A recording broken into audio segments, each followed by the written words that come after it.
নমস্কার বন্ধুরা, আজকের রেসিপি পাঙ্গাস মাছ দিয়ে আলুর ঝোল। তো পাঙ্গাস মাছটা একটু বড় সাইজের হলে এই ধরনের আলুর ঝোল খেতে খুবই মজা হয়। তো চলুন কি করে রান্না করলাম পুরো ভিডিওটা দেখা যাক। তো মাছটাকে আমি ভালো করে কেটে ধুয়ে পরিষ্কার করে এবার একটু নুন হলুদ দিয়ে ভালো করে মেখে নেব। তো হাত দিয়ে সুন্দর করে মেখে নিলাম। এবার কড়াই গরম করে কিছুটা সর্ষের তেল গরম করে একে একে মাছগুলো দিয়ে দিচ্ছি। এই মাছটার থেকে ভীষণ তেল ছোটে। ঢাকনা দিয়ে ঢেকে ঢেকে মাছটাকে ভালো করে ভেজে নিচ্ছি। এদিকে মশলার জন্য মিক্সিং জারের ভিতরে কিছুটা রসুন, কিছুটা আদা এবং বেশ কিছুটা পেঁয়াজ এবং সামান্য জল দিয়ে এটাকে পেস্ট বানিয়ে নিচ্ছি। এদিকে মাছগুলো আমার ভাজা হয়ে গেছে। একে একে মাছগুলোকেও তুলে নিয়ে এবার ওই তেলেই কিছুটা আলু আমি ভেজে নেব সামান্য নুন এবং হলুদ দিয়ে। তো আলুটা একটু লাল লাল করে ভাজা হলে আলুটাকে তুলে সাইডে রেখে দেব।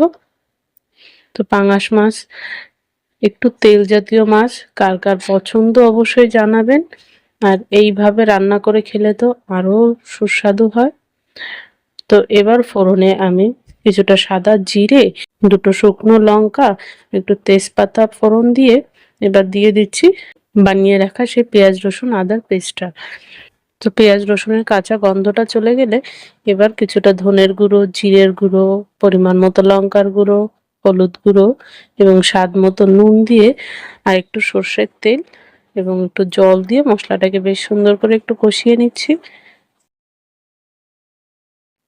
তো দেখুন মশলাটা আমার কষানো হয়ে গেলে ভেজে রাখা আলুগুলো আমি মশলার সঙ্গে আরেকটু কষিয়ে নেব। ব্যাস আলুটার সঙ্গে দেখুন আমার মশলাটা সুন্দর কষানো হয়ে গেছে। এবার দিয়ে দিচ্ছি পরিমাণ মতো জল।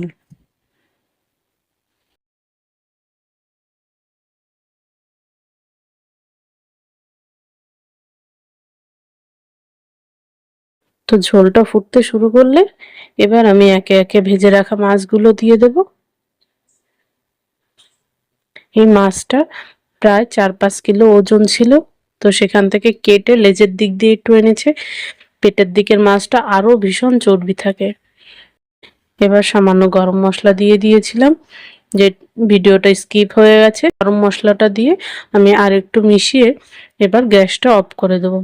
তো এই রেসিপিটি আপনাদের কাছে কেমন লাগলো অবশ্যই কমেন্টে জানাবেন। ভালো লাগলে চ্যানেলটি সাবস্ক্রাইব করে পাশে থাকবেন। তো আজকের মতো এই পর্যন্তই। টাটা।